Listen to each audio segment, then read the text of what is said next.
Oh, make sure I look presentable. You're on now. Oh, I'm on now. Oh, okay. Hello, everybody. Hello, Jordan. Good. I don't know how to button up this, but let's just be casual today. All right, guys. All right, we're gonna first start off with Chip Powers and Anthony Dasher. Morning, Jordan and Malik. This question is for Jordan. Jordan, obviously, there's a lot of talk about opt-outs this season. A lot of people have done it. Why are you not choosing to opt out for this bowl? What's your motivation? And can you just talk about that a little bit? First off, I love balling with my brothers, so that's a big reason. That's probably the only reason. Is I love the team too much. I love my dogs too much, so I don't want to opt out. Jordan, just kind of go back. You had the elbow injury against Kentucky. I mean, what is the battle just to come back been like for you? The rehab, has it been slower than you anticipated? And I'm assuming you're definitely going to be able to play on Friday. Rehab was very important. I was just motivated by the fact I wanted to play again. I wanted to play as soon as possible.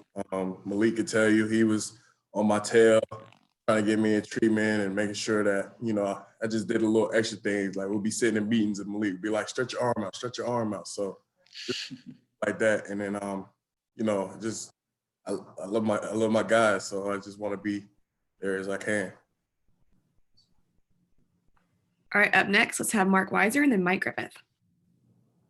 Jordan, another draft eligible guy that was rated pretty high, isn't playing Eric Stokes. You're showing up on some of those lists as well. Have you made a decision about next season and what kind of factors will go into it? I have not yet. Well, go ahead. I was going to ask just kind of what you'll think of in terms of making that decision. I'm not even thinking about it till after the season. So, that's where my focus is. I'm focused on this team and this game. So I don't have a decision for you right now.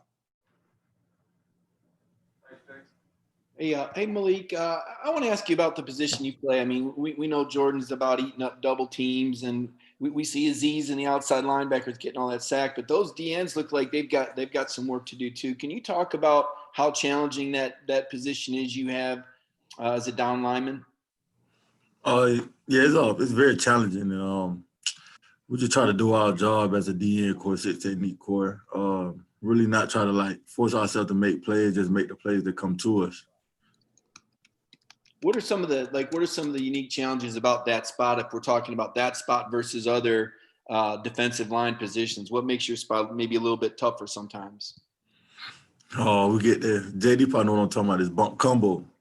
It's like an inside-out bump combo, man. And for us being 275, 270, taking on 600 pounds on a bump combo is very difficult. So you really just got to lock your jaw and just hold on. All right, up next, let's have Seth Emerson and then Connor Riley. Jordan, how do you look at Georgia's defense and how would you evaluate how it's done? It seems like highs and lows, the lows being Florida, Alabama, maybe Mississippi State, but the highs being kind of every other game. How do you evaluate how this defense has done this year? We go game by game. Each game, we got to figure out what we need to work on. And I feel like in the later part of the season, we really took heed to that and addressed what we needed to fix. It's easier doing it off of wins, but, the losses really opened our eyes and showed us where we got exposed in and, try to fix that and alleviate the problems. Did you all do, as a follow-up, do you think those losses led to tangible, like schematic or whatever things, more so than it was just the opponent you were playing was easier? It could have, yeah, it's definitely the schematics, the things that we do. We try to carry, try to adjust to each defense, because Alabama is a lot different than Florida. Florida's a lot different than Cincinnati. So it's not a set game plan we have for that specific team that we play that week, but, we just try to make sure that we alleviate the self-inflicting problems first. Hey guys, just happy holidays. What does Aziz Ojulari sort of bring to this defense, and how has he gotten better over the course of the season? You? How you got better? Just helping us out with the pass rush game and also run game too. I feel like his run game overlooked by his pass game, but he's really a complete player, and then you can tell when he's not out there, he really help us. All right, up next, let's have Dean Legge with Dog Post and then Jake Rowe with Dogs 247. Malik was talking about setting your jaw to deal with the double team. Did y'all know how much you'd have to set your jaw to get through the season as it relates to COVID? How is it different now, 4 months later playing, than it was in August? Was not knowing the hardest part? Definitely not knowing was the hardest part, because I feel like some guys would be like, man, we have no season, so I'm not finna do no workout. Like, I'm not finna work out today. I'll work out tomorrow or something. I think in terms of COVID, hard because, you could tell in the later part of the season, some games, got postponed or canceled, and just hard. It's not hard, but we have to adjust to that. I guess this season was all about adjusting, and we always talk about mental agility. If one thing happens, we just need to keep pressing forward and keep moving on, because, this season, in life, anything's not promised. So we just have to keep adjusting and rolling with the punches. Jordan, was the hardest part the little stuff that y'all had to deal with all the time, or was there one big thing or anything? I would say it's a combination of things, but, I feel like we attacked it. I feel like everybody attacked it, honestly, especially our guys, not having a lot of cases. So it's just, we did the right things, did the little things right. This question for both of you guys, kind of in a different vein. Malik, when you look at, this opportunity, last game at Georgia, you've already accepted a Senior Bowl invite. How much would it mean to you to kind of go out there, play you guys' best defensive game of the year, maybe of your entire career? And Jordan, same for you in terms of doing it for the seniors, whether you come back or not. How special would that be for you guys to kind of do that in a big game like this to, basically end the seniors' career? Well, Jake. You gotta leave. Go ahead.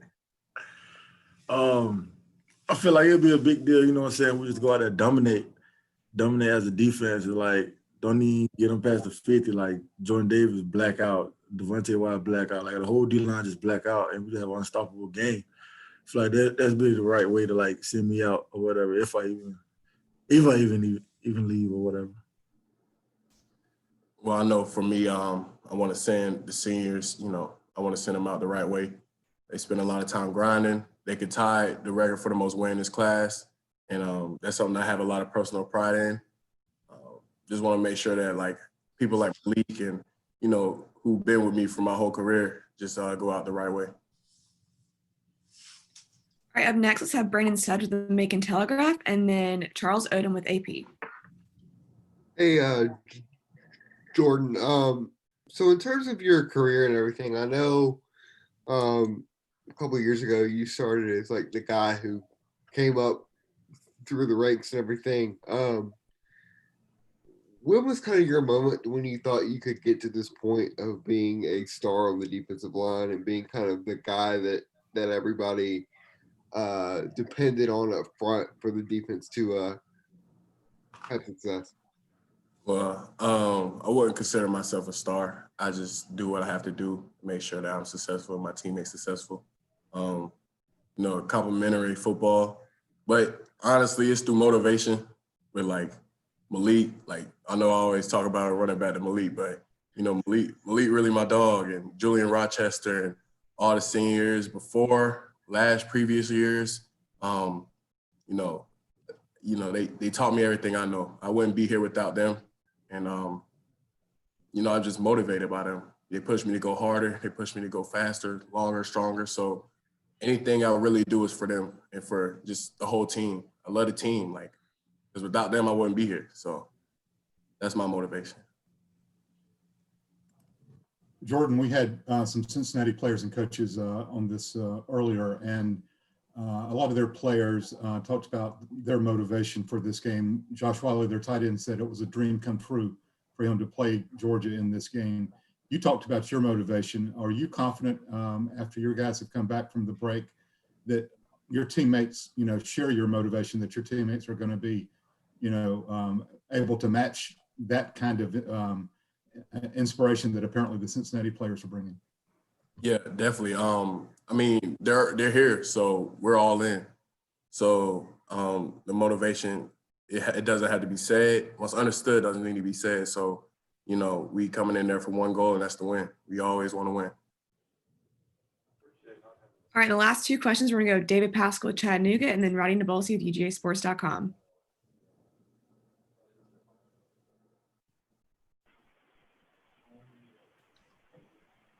David, do you have a question? All right, I think he's off. Roddy? You heard of anything that you may be getting for the bowl game, like some sort of bowl gifts? Normally you guys, when you go to a bowl game, you get the week of events, dinners, all the kind of the fun stuff that goes along with it. You get a nice swag bag or whatever. This year it's going to be completely different. You're going down the day before, play the game, then it's kind of over. What have they done to kind of accommodate that bowl week feeling for you guys? Honestly, it's just like even previously, even when we went to the bowl sites, it just felt like regular practice. I guess now more than ever, we have to stick where our roots is. We practice hard, watch a lot of film. It doesn't matter where we go on, doesn't matter where we at. We're all going to do the same thing. But I will say I'm going to miss the bowl gifts because I wanted to get my mom an air fryer this year.